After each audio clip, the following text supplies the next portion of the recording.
All right, guys, so I'm waiting for the chiropractor to open. I got here a little bit early. Figured I might as well answer some questions that I've seen come up on the video and the comments and stuff. A lot of people asking about reliability of the Porsche Cayman S or the Cayman 987.1, which is 2006 through 2000, I believe it's 2008. 2009 to 2010 is a much more reliable platform from what I understand. These are the things that I kind of learned as I was getting more knowledgeable on what the 987 was, what the Cayman S, the 3.4 had, what the differences were between Gen 1 and Gen 2, the 987.2, and then obviously the 981, which is one generation body style newer with a different engine and platform, and they go to more of a forced induction setup, and still have the 3.4 in some of those chassis too. So a lot of the stuff I'm still learning the details as to which models have which setups and orientations. So forgive me if I have some of those incorrect, but the 987.1, which is what I have, 2006 Porsche Cayman S, is a 3.4 liter. The S is a 3.4 inline 6 or flat 6, sorry, wow. And whereas the 2.7, which is the standard, or not, I guess it's not an S, it's just the Cayman, is just the smaller engine displacement. And I've driven the 2.7 liter and it is awfully unimpressive for power. So it still sounds amazing. It still drives. Obviously it's a mid-engine rear wheel drive car, so it still drives amazing, but it's just not as peppy and potent as a 3.4. The 3.4 has a growl to it. It's got some good kick, and is an exceptional, from what I understand, is an exceptional track car. And I've noticed that even just in the autocross I did. I mean, this thing, in pretty much the trim that it's in, if you watch the videos, see exactly what's all on this car. It was putting work in on some other people's vehicles. Of course, driver comes into play too, but it was my first time driving, so I don't think I was, I didn't have a huge advantage there, I don't think. But, you know, we beat a Grand Sport Corvette. We beat some newer model Porsches, some late Porsches or older Porsches too, STs. Trying to think what else was even out there. Even a Z06 had some faster lap times than them. So that was, to me, that was like an eye-opener. Like, holy cow, this thing is completely capable and competent. And that's on an autocross course where the low-end delivery, the low-end power on this thing, which is not amazing, up to about, you know, 4,500 RPMs, it's pretty slow. That course still showed the strengths of the Cayman S, even though it's a short course and we're in second gear for most all of the laps. So I couldn't imagine this thing actually getting into a taller gear on a longer course, a road course, and really seeing what this thing could do. That'd probably be incredible. And not to mention that the lap times were able to be trimmed off, probably a lot of it in the corners. This thing handles like it's on rails. It's insane. We didn't once get out of whack coming out of a corner or into a corner where I was not familiar or comfortable with what the car was doing. So in a lot of cars, you know, it takes one step out or pushing through a corner where you're like, oh dang, that kind of caught me off guard. This thing, even though some areas it would give or take a little bit, it was progressive, super controllable, and it wasn't tail happy, it wasn't pushing hard, it was just balanced. Like, it just feels superb in the corner. So I think that's amazing. That's probably one of the best attributes for this car. And yeah, so ownership of the 987, besides the performance is amazing. If the car had 100 more horsepower, it'd probably be my dream car, which is eventually what I want to do, is get the turbo on here and really let this thing rip. But yeah, as it is, it's awesome. Reliability standpoint, that's where we get into a little bit of a pickle, right? Because the 3.4, which is, it's an awesome engine, but it has very well-known IMS issues, IMS bearing issues. So the IMS bearing that they put in this car, the 987.1, which is 06 through, I believe it's 08, It's at least 06 and 07 for sure, but I believe it's 08 as well. Correct me if I'm wrong in the comments. Is just known to go out. It was a poorly manufactured or created bearing for longevity and endurance and has a failure point. So when that takes place, it basically, you get metal throughout the whole lower bottom end of the engine. It's just no good. So the IMS issue is a huge thing.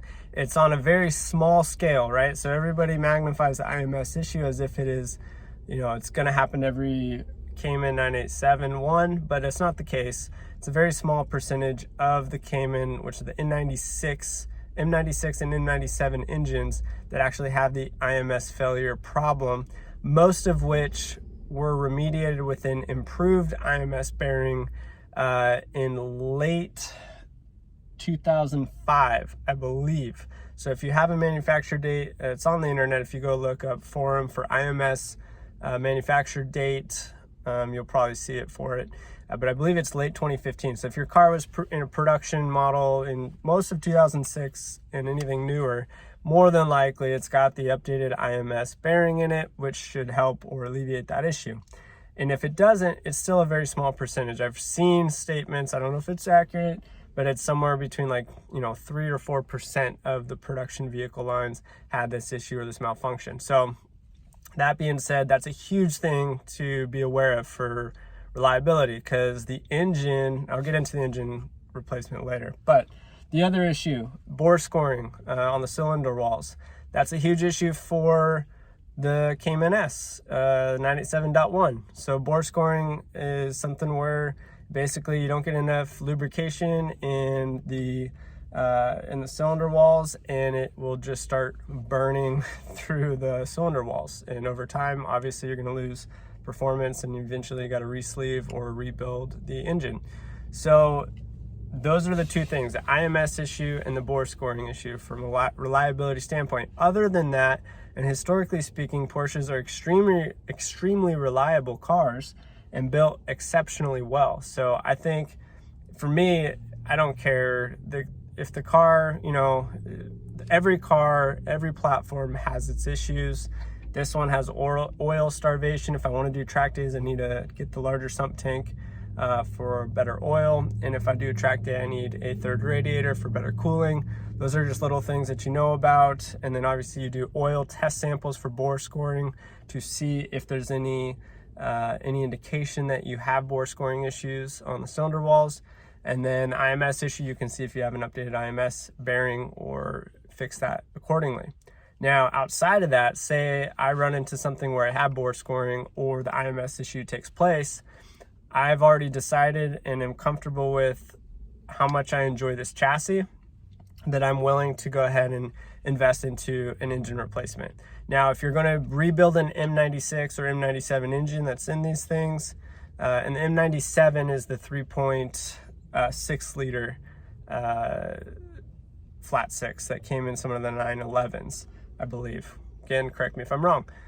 But also had IMS issues and potentially bore scoring issues too. So if I'm going to replace the engine in this car and to rebuild the M96, if I have a shop dude, it's probably going to be 15 to 18 grand, like all said and done, which sucks. That's crazy. You can buy an LS swap and do an LS in a Corvette way less than that.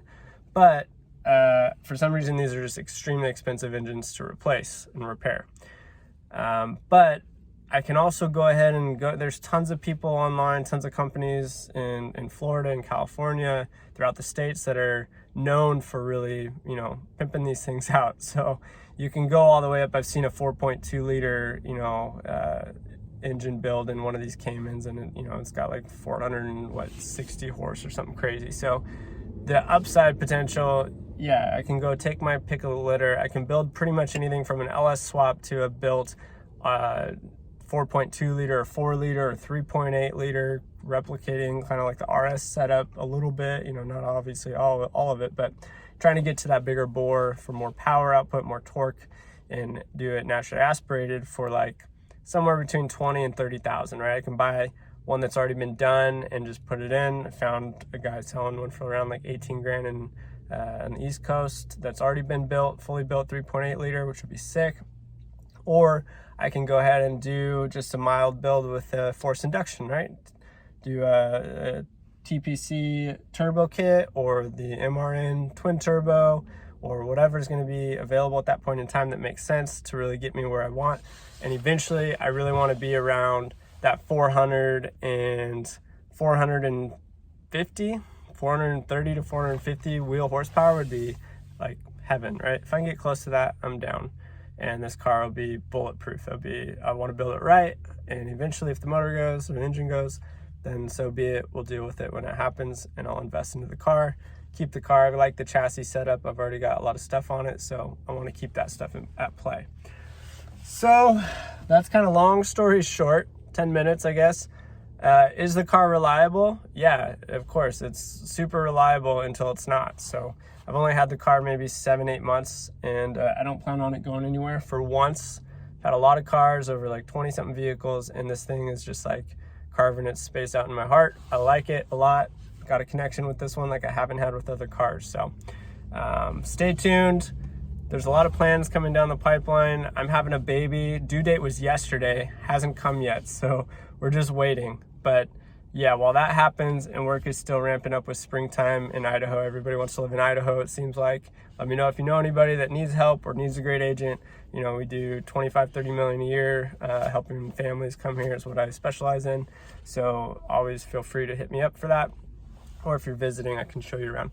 But other than that, we'll get to the car. There's probably some stuff I'll probably delay till next winter just because I want to enjoy the car this summer. And I really want to get some time at the autocrosses and enjoy the car. So that'll be fun. Stay tuned. Hopefully this answered some of your questions. What other questions do you guys have about the car, about the driving experience, about never owning a Porsche? Like what do you guys want to know? I'll do some videos following up to this. And I'll do a little walk around again just so you guys can see the car.